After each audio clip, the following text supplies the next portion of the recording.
비상계엄 당일 밤 윤 대통령이 여인형 전 방첩사령관에게 두 차례 전화를 걸었던 사실이 MBC 취재 결과 확인됐습니다.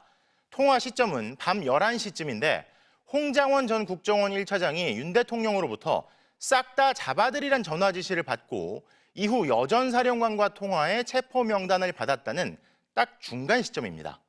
윤 대통령이 체포 명단과 관련해 여 전 사령관에게 지시했을 가능성이 제기되는 동시에 대통령의 뻔뻔한 거짓말이 또 하나 드러난 셈입니다.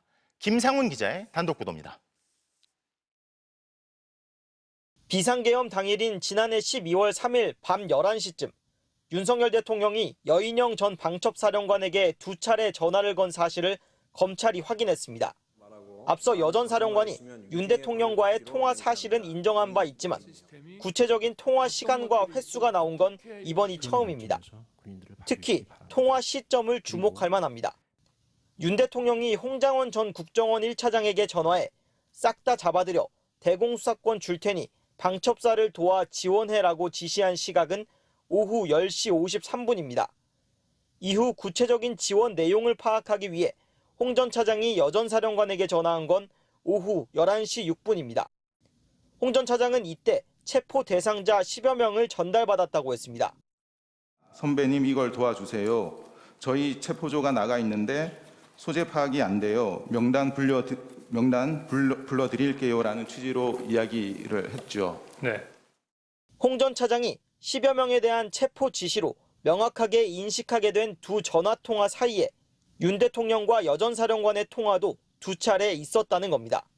윤 대통령이 여 전 사령관과의 통화에서 명단 재확인 등 체포와 관련한 지시를 했을 가능성이 제기됩니다.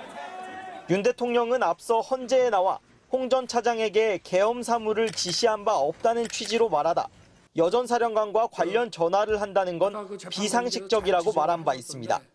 제가 여인영 사령관한테 내가 조금 전에 1차장하고 통화했으니 뭐 애로사항 있으면 1차장한테 연락을 하라고 제가 전화를 했어야 되는데 대통령이 방첩사령관한테 그런 전화를 한다는 것 자체도 굉장히 비상식적인 얘기입니다.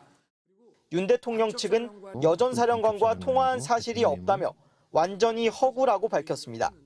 MBC 뉴스 김상훈입니다.